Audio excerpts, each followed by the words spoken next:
Hello everyone. So today I'm going to continue with my topic fixed exchange rate. तो last class में हम लोगों ने पढ़ा था कि अगर बीओपी डेफिसिट होता है, अगर बैलेंस ऑफ पेमेंट में डेफिसिट होता है तो उसकी वजह से हमारी डोमेस्टिक करेंसी के ऊपर डिप्रीसिएशन का प्रेशर होता है। और क्योंकि हमारी कंट्री में हम लोग फिक्स्ड एक्सचेंज रेट रजीम को फॉलो कर रहे हैं, इसलिए सेंट्रल बैंक के पास रिस्पॉन्सिबिलिटी है कि उसे एक्सचेंज रेट को फिक्स मेंटेन रखना है। तो इसके लिए what central bank will do, central bank will increase the supply of foreign exchange from its reserves in the market, which results in the contraction of money supply.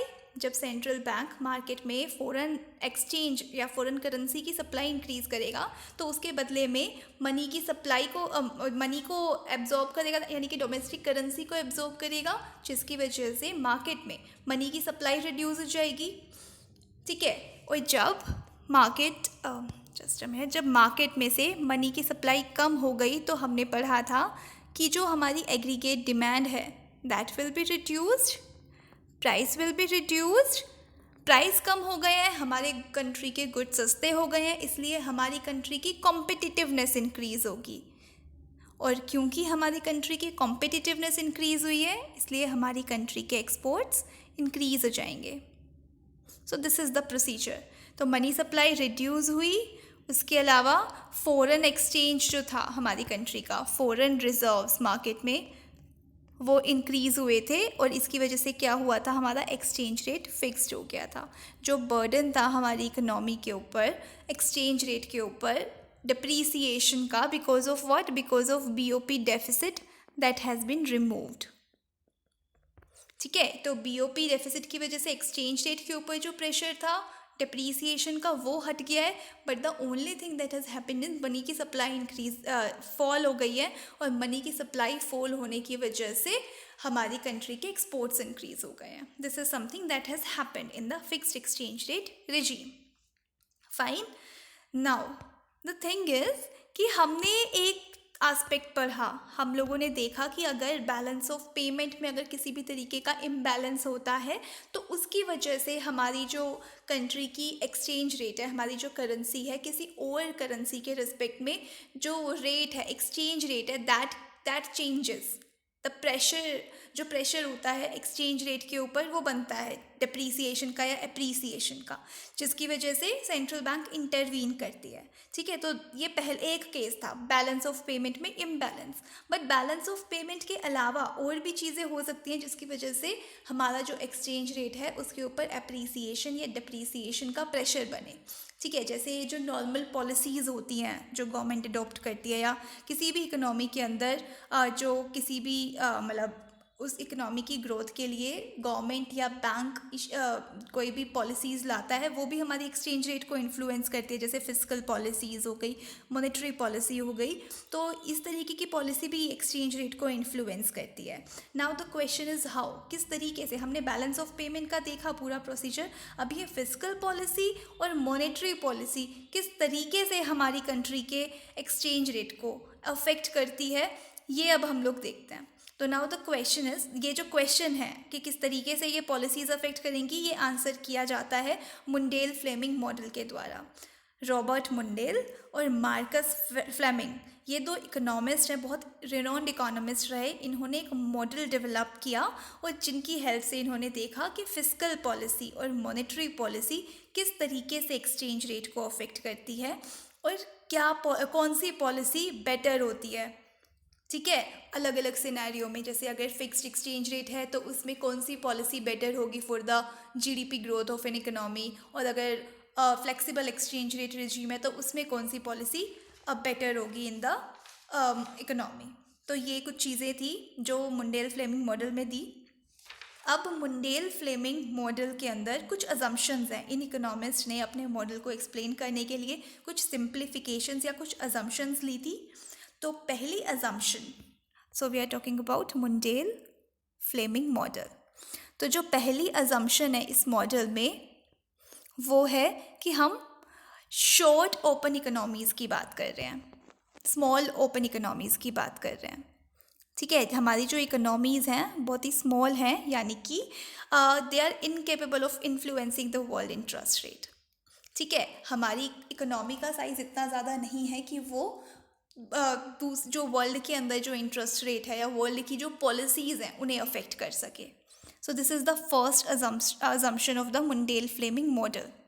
Now the second assumption of this model is that there is no political risk.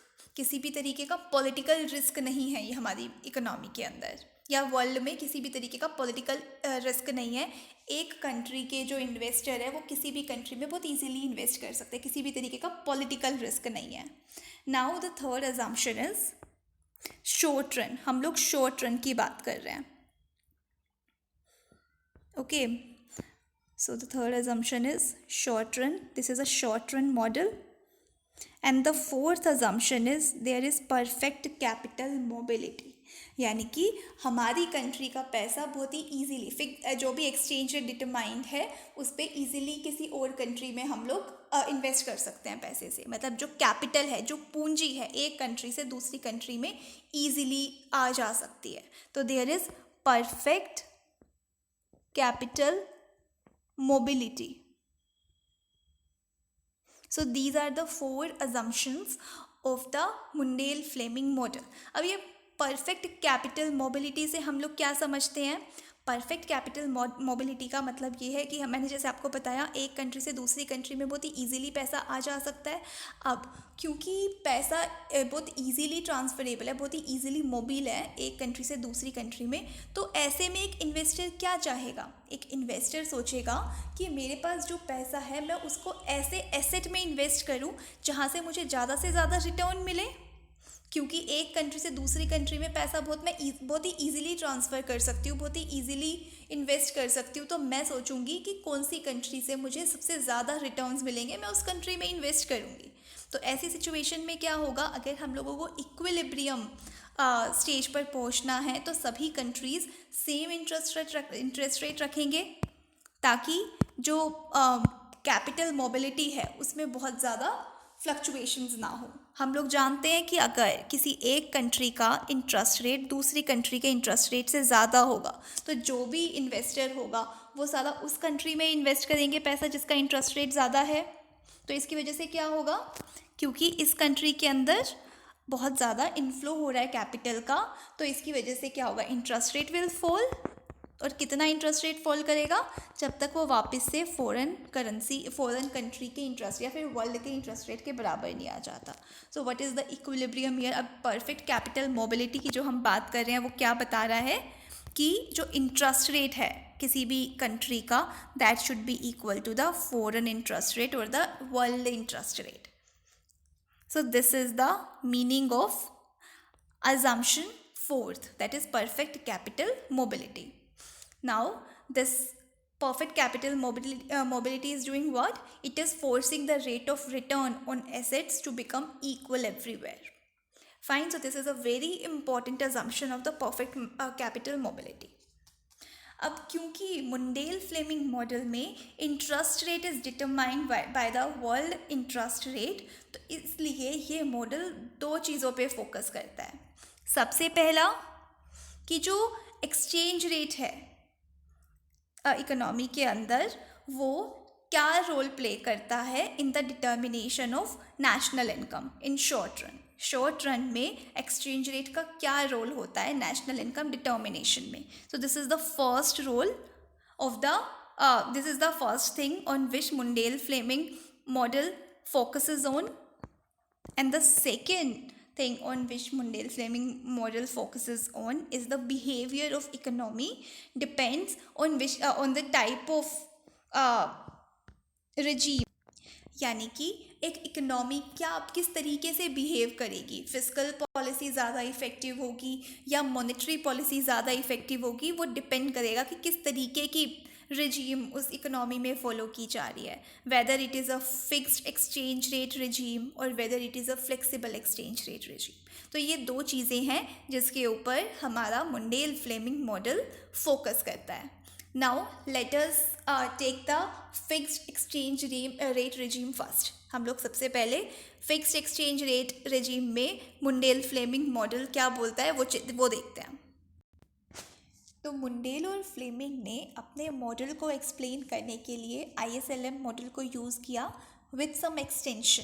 उन्होंने IS और LM model में एक और नया element introduce किया, that is BP और balance of payment. और इस IS, LM और BP इन तीनों को यूज़ करके उन्होंने अपना मॉडल बनाया. और उस मॉडल में देखा कि किस तरीके से अगर fiscal expansionary contractionary fiscal policy होती है या मॉनेटरी पॉलिसी यूज़ की जाती है तो उसकी वजह से किस एक्सचेंज रेट पे क्या इम्पैक्ट पड़ता है और GDP पे क्या इम्पैक्ट पड़ता है डोमेस्टिक इकोनॉमी के. So let us start with the ISLM BP model. So on the x-axis we have the GDP level or the output level. On the y-axis we have the interest rate. We know that IS curve is downward sloping, the LM curve is upward sloping, and here we are introducing the third element, that is BP. This is a horizontal line. So we have intersection point E, and this is the initial equilibrium. The economy is at the equilibrium level here. This Y is the GDP level of the economy, and here BP is equals to 0, that is balance of payment is balanced. So this is the scenario where the economy is in the equilibrium. Here at this point the domestic interest rate is equals to the world interest rate. So everything is sorted as of now. Now what happens is, let us say that there is a expansionary monetary policy that has been used. So when we are using or when we are talking about the expansionary monetary policy, then what happens is our LM curve shifts rightward, that is somewhere here, which is LM dash. Now see what happens is, we reach at this point E dash, where our domestic interest rate is less than world interest rate. This the y-axis is showing the domestic interest rate. So now our domestic interest rate is less than the foreign interest rate. Now what happens if this is the case? If I is less than world interest rate, and because we know because this is one of the assumption in the Mundell-Fleming model that there is perfect capital mobility. So if an investor finds that the interest rate of the domestic country has been reduced, अगर किसी investor को लगता है कि हम मान लीजिए कि I am being an investor, I want to invest my money, तो अगर मुझे लगता है कि मेरी कंट्री का इंटरेस्ट रेट फॉल कर गया है और बाकी कंट्रीज़ का इंटरेस्ट रेट ज़्यादा है, तो मैं क्या करूँगी, अपने पैसे को किसी और कंट्री में इन्वेस्ट करूँगी. तो इसकी वजह से क्या होगा, कैपिटल आउटफ्लो होगा, बहुत ज़्यादा पैसा कंट्री से बाहर जाएगा, कैपिटल बाहर जाएगा. तो इसकी वजह से क्या होगा, कैपिटल आउटफ्लो. अब कैपिटल आउटफ्लो हो रहा है, इसका मतलब क्या है, फॉरेन करेंसी की डिमांड इंक्रीज़ हो रही है. बिकॉज अगर मुझे चाहिए कि मैं किसी और कंट्री में इन्वेस्ट करूँ तो मेरे को अपनी कंट्री की करेंसी को दूसरी फॉरेन करेंसी की उस कंट्री की करेंसी में कन्वर्ट कराना पड़ेगा. तो फॉरेन करेंसी की डिमांड इंक्रीज़ हो रही है और डोमेस्टिक करेंसी की डिमांड कम हो रही है. तो इसकी वजह से क्या होगा, हमारा जो एक्सचेंज रेट है, एक्सचेंज रेट के ऊपर डिप्रीसिएशन का प्रेशर आ रहा होगा, right. So our exchange rate is, there is a pressure on the exchange rate of depreciation. अगर सेंट्रल बैंक ने कुछ इंटरवेंशन नहीं किया, कुछ भी इंटरवीन नहीं किया और fixed exchange rate policy they are going to adopt, तो हमारी कंट्री के अंदर क्या करना पड़ेगा, हमें डीवैल्यूएशन करना पड़ेगा. ठीक है, अगर सेंट्रल बैंक अपनी फॉरेन एक्सचेंज रिजर्व से अगर फॉरेन करेंसी की सप्लाई नहीं इंक्रीज करना चाहती है तो what would be the case, devaluation should be there. But let us assume that there are enough foreign exchange reserves with the central bank. तो क्योंकि अब हमारे जो एक्सचेंज रेट है उसके ऊपर डिप्रीसिएशन का प्रेशर है, तो अब इसके लिए क्या करना पड़ेगा, सेंट्रल बैंक को फॉरेन करेंसी की जो डिमांड एक्स्ट्रा है, जो एक्स्ट्रा डिमांड फॉरेन करेंसी की मार्केट के अंदर अराइज हुई है, उसे कंपनसेट करने के लिए फॉरेन करेंसी की सप्लाई बढ़ानी पड़ेगी। ठीक है, तो फॉरेन करेंसी की जब सप्लाई बढ़ेगी तो उसकी वजह से क्या होगा, जो मनी की सप्लाई, उसके बदले में जो डोमेस्टिक मनी है उसे एब्जॉर्ब करना पड़ेगा सेंट्रल बैंक को। तो क्या होगा, फॉरेन करेंसी की सप्लाई तो बढ़ जाएगी, बट जो डोमेस्टिक मनी है यानी जो मनी की सप्लाई है हमारी कंट्री में वो कम हो जाएगी। फाइन, सो इसकी वजह से हमारे ग्राफ पे क्या फ़र्क पड़ेगा,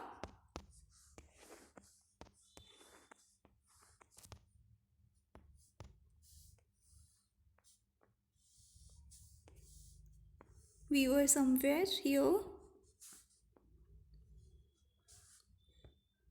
अब क्योंकि मनी की सप्लाई कम हो रही है, और जब मनी की सप्लाई कम होती है तो हमारा LM curve left word shift करता है। पहले हमारा LM curve right word shift हुआ था क्योंकि एक्सपेंशनरी मॉनेटरी पॉलिसी यूज़ की गई थी, बट क्योंकि अब फॉरेन करेंसी की सप्लाई बढ़ाने के लिए सेंट्रल बैंक को डोमेस्टिक मनी की सप्लाई कम करनी पड़ रही है, तो हमारा जो एलएम कर्व है वो फिर से लेफ्ट वर्ड शिफ्ट होगा। और कितना लेफ्ट वर्ड शिफ्ट होगा, जब तक हमारा जो इंटरेस्ट रेट है डोमेस्टिक करेंसी का वो फॉरेन या फिर वर्ल्ड इंटरेस्ट रेट के बराबर नहीं हो जाता। ठीक है, जैसे ही हमारा डोमेस्टिक इंटरेस्ट रेट और वर्ल्ड इंटरेस्ट रेट बराबर हो गया, जो कैपिटल आउटफ्लो हो रहा है दैट विल बी स्टॉप्ड। तो इसलिए जो मॉनेटरी पॉलिसी होती है in the fixed exchange rate regime that is completely ineffective। Fixed exchange rate में मॉनेटरी पॉलिसी completely ineffective होती है। क्यों? क्योंकि अगर मार्केट में, अगर सेंट्रल बैंक ने सोचा कि इकोनॉमी में जीडीपी लेवल या आउटपुट लेवल को इंक्रीज़ करने के लिए हम एक्सपेंशनरी मॉनेटरी पॉलिसी यूज़ करते हैं, तो उसकी वजह से हमारी डोमेस्टिक करेंसी के ऊपर डेप्रीसिएशन का प्रेशर बनेगा। और क्योंकि एक्सचेंज रेट को हमें फिक्स्ड रखना है because we are following the fixed exchange rate regime, तो उसके लिए सेंट्रल बैंक को फॉरेन करेंसी की सप्लाई बढ़ानी पड़ेगी। और क्योंकि फॉरेन करेंसी की सप्लाई बढ़ाने के लिए आपको लोगों के पास से जो पैसा है, जो मनी है that the central bank have to absorb, जिसकी वजह से मार्केट में मनी की सप्लाई कम हो जाएगी। मार्केट में मनी की सप्लाई जब कम होगी तो वो कंपेंसेट करेगी एक्सपैंडेड मनी सप्लाई को। जो इनिशियली सेंट्रल बैंक ने मनी की सप्लाई इंक्रीज़ की थी उसे कंपेंसेट करने के लिए, क्योंकि दैट वाज द रीज़न जिसकी वजह से एक्सचेंज रेट डिप्रीशिएट हो रहा था। तो इसलिए उस एक्सचेंज रेट को डिप्रीशिएट होने से रोकने के लिए सेंट्रल बैंक ने जितना भी मनी सप्लाई मार्केट में इंक्रीज़ किया था वो सारा का सारा एब्जॉर्ब करना पड़ेगा, जिसकी वजह से एलएम वापस से अपनी प्रीवियस पोजीशन पे आ जाएगा। और जो हमारा एक्सचेंज रेट पहले था that is E, that would be the final equilibrium point. तो इसलिए फिक्स्ड एक्सचेंज रेट रिजीम में जो मॉनेटरी पॉलिसी होती है वो इनइफेक्टिव होती है। दूसरी चीज़ आप लोगों को जो इसमें याद रखनी चाहिए वो ये है कि there is a case of impossible Trinity.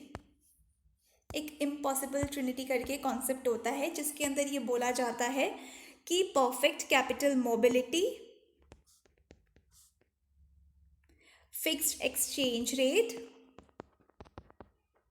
And independent monetary policy can not be used all together. आप इन तीनों पॉलिसीज़ को एक साथ यूज़ नहीं कर सकते। इन मुंडेल फ्लेमिंग मॉडल क्योंकि परफेक्ट कैपिटल मोबिलिटी थी, फिक्स्ड एक्सचेंज रेट रिजीम हम यूज़ कर रहे थे, इसलिए मॉनेटरी पॉलिसी इंडिपेंडेंट नहीं हो सकती।